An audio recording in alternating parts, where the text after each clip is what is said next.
Hello, namaskar. Welcome to DigiPods Unplugged by WijThePeople. This is a podcast series that we are starting on topics that are relevant for people living in the Netherlands, especially expats living in the Netherlands with their families. We will discuss each episode topics that are relevant to us. I am Atul Vaishampayan, living in the Netherlands for 12 years, more than 12 years now, working currently with Amazon Web Services here. In today's episode, we are specifically going to discuss on mental health issues for of teens and young children, and we have a very special guest with us here today, Shalaka Vaidya, who is been living in the Netherlands for 12 years now and has been counseling young adults and children and even families on topics like relationships, mental health issues for the last 10 years. Welcome, Shalaka. Very nice to have you here today on this podcast. Great to have you here. Thank you so much, Atul, for having me with this podcast. And I'm very much looking forward for the further discussion. Thank you so much. Great. So let's start with your journey, Shalaka. I know your journey has been very interesting. At least it has been very inspiring for me. And I'm sure our viewers would love to hear your journey so far. So if you can just let us know how you ended up here, what has been your journey so far? I'm not sure whether my journey is inspiring, but definitely I think it is interesting, at least for me. So it all started with me being born and raised up in Indian family in India, of course, with 4 generations living together under one roof. Wow. And that was amazing experience because at a very early age, I was exposed to different family dynamics, relationships, and connections, how people help each other, what things matter, what doesn't. So it was a beautiful journey with my childhood. Great. And I also know you have a very varied academic background.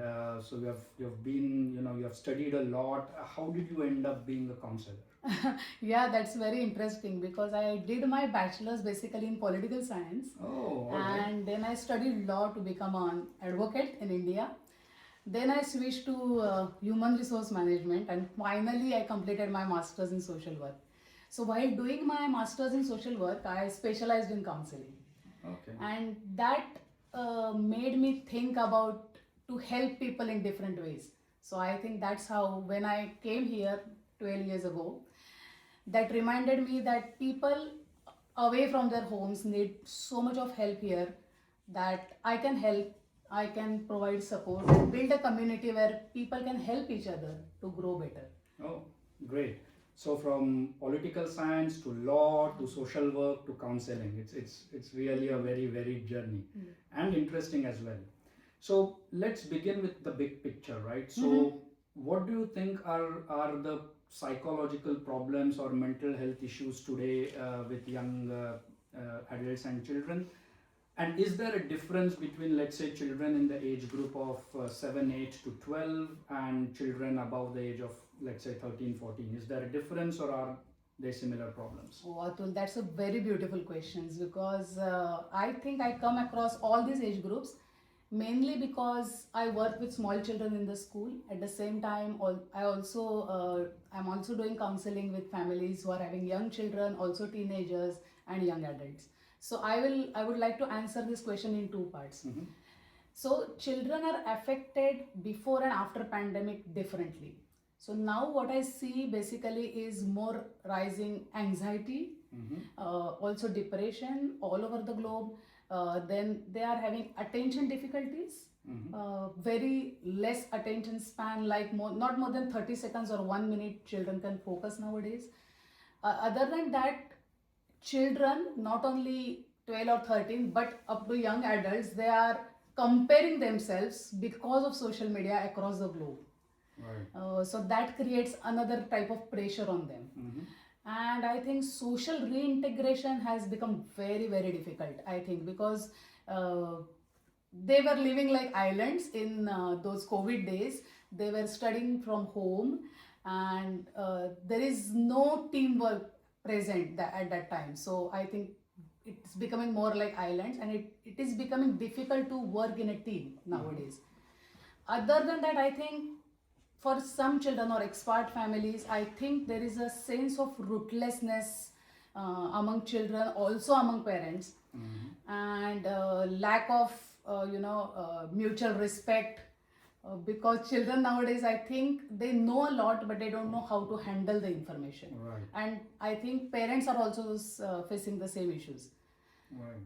So Yeah, I think these are interesting. major. Right. I think. And in your experience so far in this last 10 years, do you think there is a difference between the issues faced by expat children, especially from an Indian background, and typical European children? Is there a difference? Are the issues the same? Are they different? Oh, that's a very interesting question from cultural perspective, I would say. Because expats, when they move from different countries to a very different country, not their home country, first barrier is language, I think. So children also struggle to learn that language, to get that fluency, and feel rooted in new country. So that is a big challenge. Second challenge is they are confused what to follow when. For example, from Indian community, when we are celebrating festivals or different celebrations, we expect our children to behave in more Indianized way. Right. And at the same time, they are also celebrating festivals from their new country or Right. foreign country. So it is little bit confusing for children. At the same time, I think children are more into, like, they are now coming out with LGBTQ or career choices, or you say what I want to do with my year ahead. For example, do I need to take a gap? So these are the issues that are mainly coming up. Right. See, coming from an Indian background, when at least we were children back in India, right? Mental health awareness or mental health issues were not very easily accepted. So, as a parent now, how do you spot that your child indeed has an anxiety or depression or these kind of issues? How do you spot those? And if you spot those, what is it that you should do as a first step? What is it that typically a parent should do? I always recommend people to take the first step, as you said, to spot it. There is some challenge, there is some issue, there is some problem, and it's very important to address it first, that there is some challenge. For example, children younger than 12 years of age, if they are not listening while you're talking to them, they are not making eye contact, or if they are forgetting while talking, like in the span of 10 minutes, it's a bit like alarming that the child is not paying attention. So it might be an anxiety, it might be something more than anxiety, I would say. So it's important, if you notice all those small things, like following the routines is becoming difficult for a child, or doing things on time, or not responding in an expected way, Right. like having some connection between the dialogues. These are the alarming signs, I would say, when parents should sit, take a pause, have a talk to the child. At the same time, try to talk to the teachers or other counselors in the school that are available. Right. Okay. And just expanding on that, sometimes it's very difficult for parents to accept that there is an issue with their child. So, what would you recommend? I mean, for example, do you think that the parents have also a need to undergo counseling themselves in order to basically accept the fact that their child is not always 100% perfect, ideal the way they would want to be? What would you recommend parents do in such a situation? Oh, that's a beautiful perspective you are bringing to the question.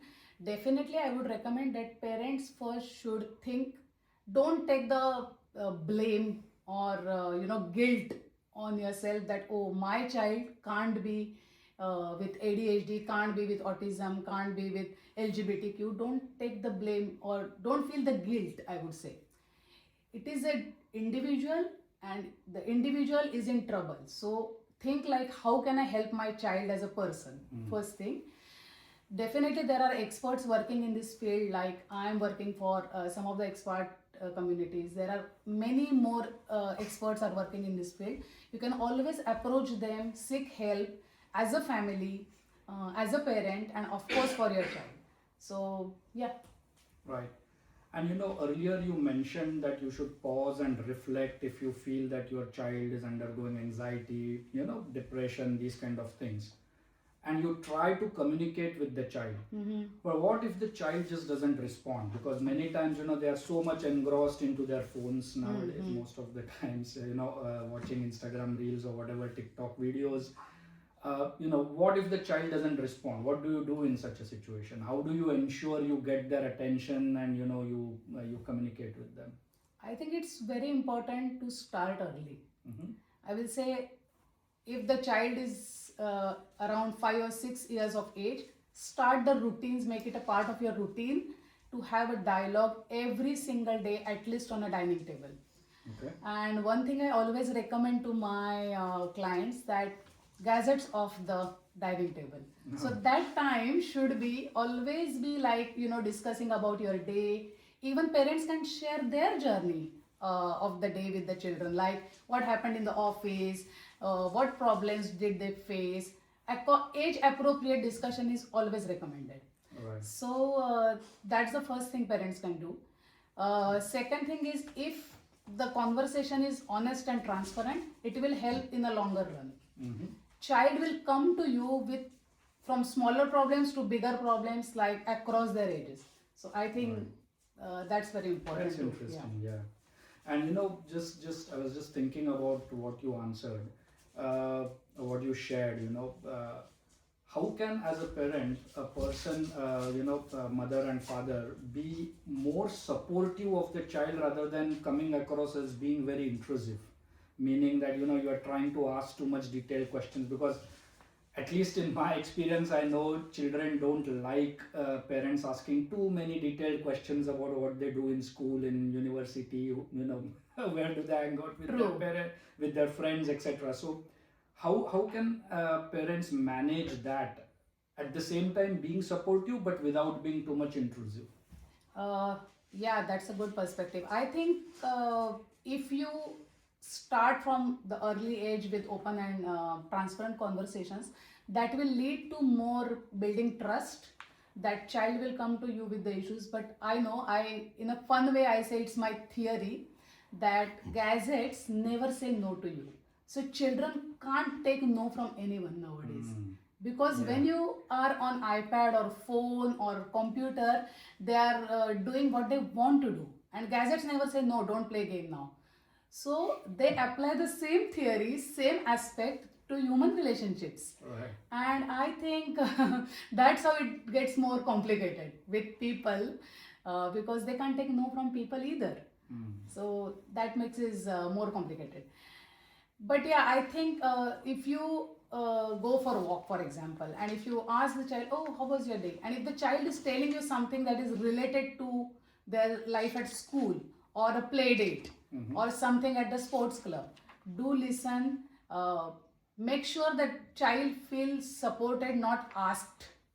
Oh, I think maybe you look a bit sad. How can I help you to feel better? Right. So this way, even in a positive way, you can turn the conversation more into deep, thoughtful and respectful ways. Right. So you already, thanks for that, but you already answered my next question, because, this is also a challenge that parents face, that while you want to build an open communication channel with your children, it shouldn't also come across like, you're trying to preach. It's not a therapy session, but it's a genuine open dialogue communication with them. But, you just explained that quite well. So I think open communication is very important from an early age of the child, and being really honest about it is what I could get from what you said, rather than trying to preach. And True. Also, as a parent, I have noticed a lot of times we tend to say this to the children. Oh, but when I was a kid, I used to do this, or I used to work so hard. How do you tackle that? Because somewhere you have this behind in your head that oh, but so what, you know. True. But now things have changed. You are in, in a different culture, and so how do you take care of these things with your child? I will answer it in three different ways. Mhm. First is because our experiences as a child were from Indian background. Right. With those experiences, we are parenting in Europe to our own children. They are surrounded by European environment. Right. So this doesn't match. Right. Your Indian experiences being a child can't match parenting in Europe for the children who are being, raised up in Europe. So this is first point, I think. So don't apply your Indian experiences. Don't try to, because it is totally different environment, totally different community, totally different type of world they are experiencing. The times have changed. Second is, I think, what we are not 40 or 50 years old parents. We are of the age of the child. For example, if my son or daughter is 23 years old, I am 23-year-old parent. I am not 50-year-old parent. Right. So That's we have to remember that. Yeah. And the things they are experiencing at a very early age, we are experiencing at a much later stage of our life. So we need to take into consideration. Third, I think when children are telling us something because of our conditioning in Indian environment, we sometimes think parents are always right. They can't be wrong. So I think we all have experienced it when we were kids as well. And sometimes we wanted to tell it, but we never told it to our parents. Like it was like answering back or being rude. But children are telling their own experiences and they are real. So please listen. And they are giving you knowledge that you have to engross and reflect back on that instead of saying, I am always right. Right. That's very, very interesting. Yeah.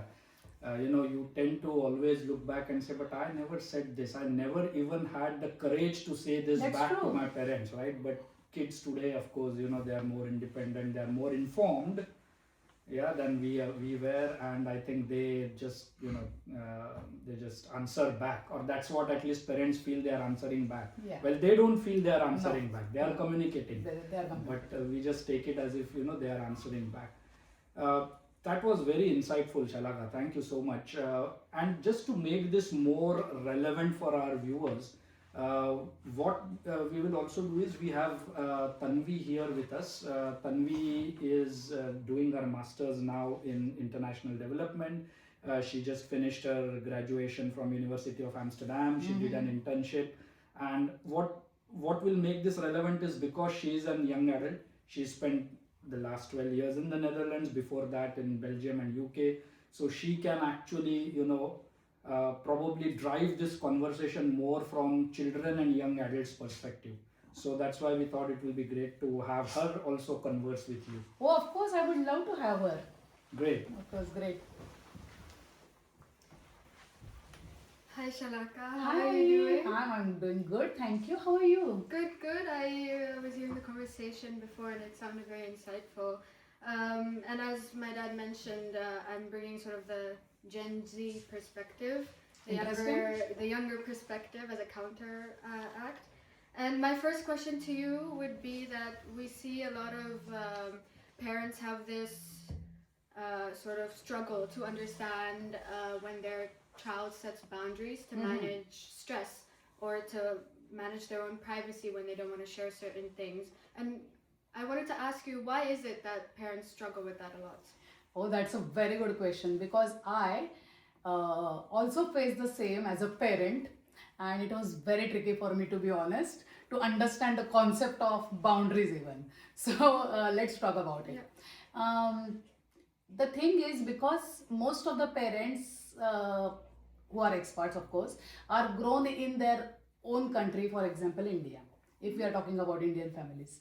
And then in those times, there was no concept of setting boundary.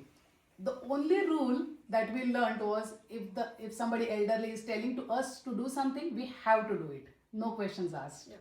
So now, because we are having more open conversations with children, we are being aware of changing dynamics in the world among families.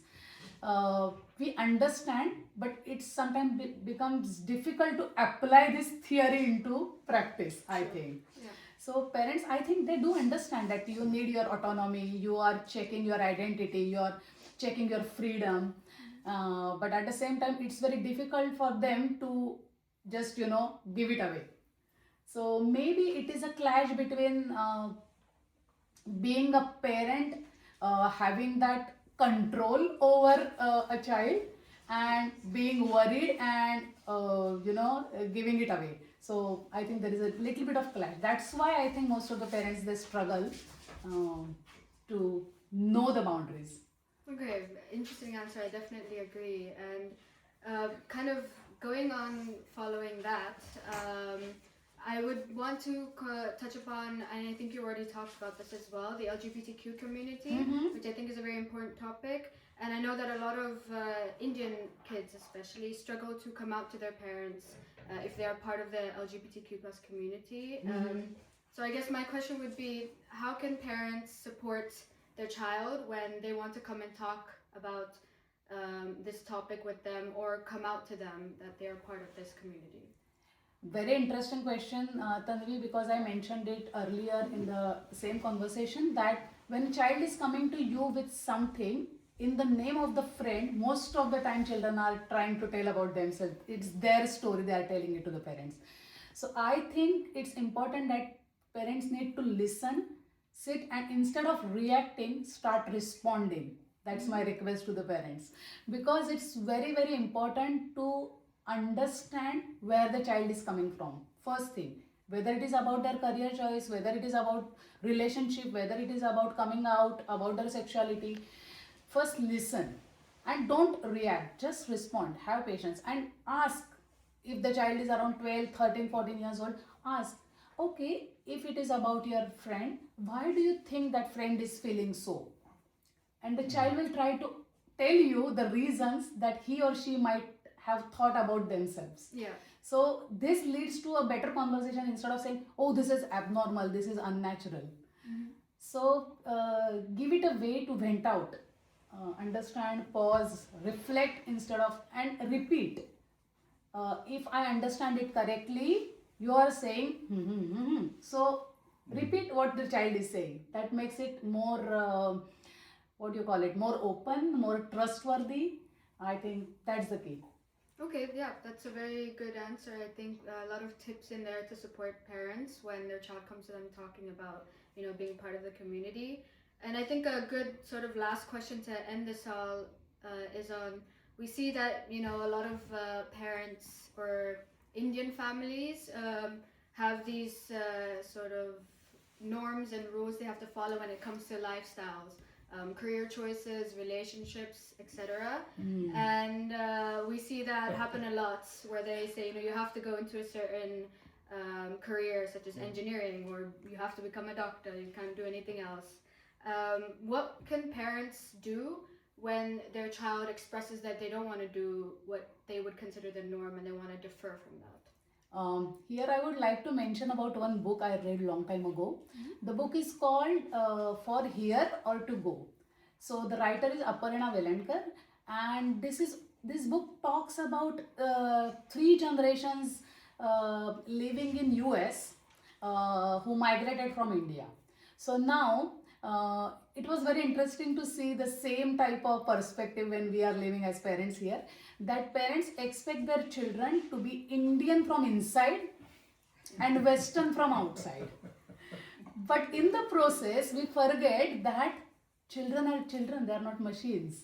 They are not projects to complete, And it can't be, you can't decide how the child should be from inside or outside.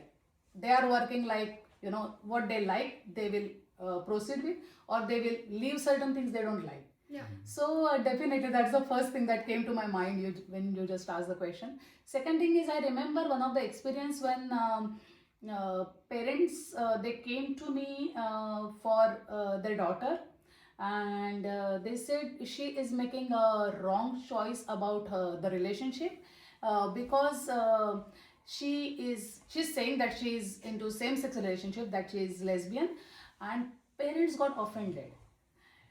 they are not worried about the child's mental health. They are more worried about what community will say, what people might react on, and it will trigger her mental health, and then immediately it will affect their mental health as well. So I would suggest, please, people will keep on saying whether you do good or bad. Just ignore. Focus on your own child's mental health first, because that should be the priority, I think. So talk to the child and stand by them. Whatever may come, you should be always in support of your child. The child should always come to you. That's what I think. Regarding the career choices, I come across, because academics is so much praised, so much appreciated, so much overrated in Indian community, that other aspects of life are not in comparison with academics. They are not given importance. So I would say, let the child choose. If the child wants to take a break for a year to explore what his or her priorities or hobbies or likings, let them take a break. We didn't get a chance to do that, but still most of our like friends who have graduated from a field, they never able to apply the same knowledge in the field they are working now. Yeah. So please allow children to explore what they really like, what they would really love to do. That's what I think. I think these are very great answers, and I think it will help parents support their Gen Z kids more. And yeah, this was sort of the end of my segment. Thank you, Tanvi.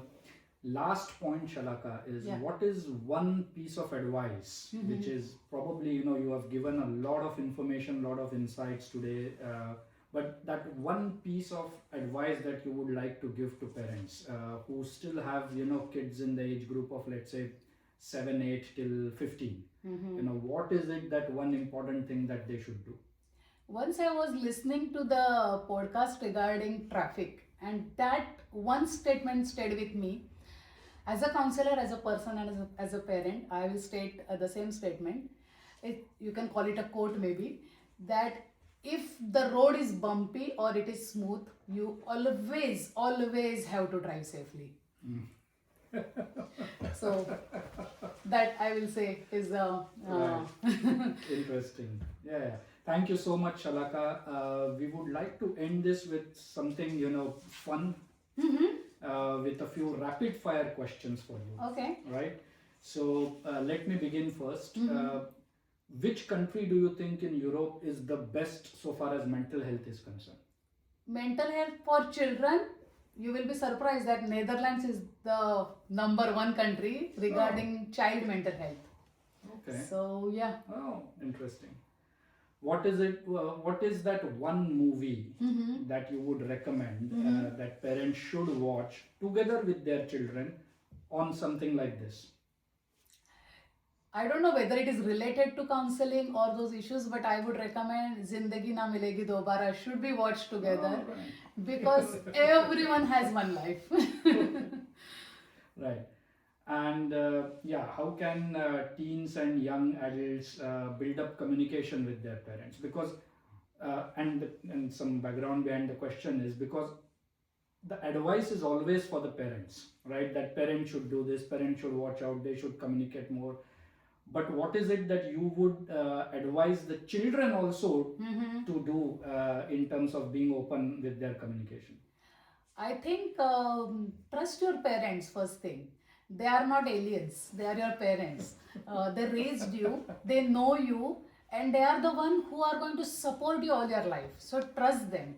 And parents are not born at the age of 40. They have passed through different life phases as you are. Like they also passed through teenage, young adults, and now the phase they are in. So trust them. They have experiences. Even though with a different surrounding or different environment, they have experiences. So please trust them. Make sure that you also tell them the experiences from your friends who are from different countries. Make sure that other parents also talk to each other.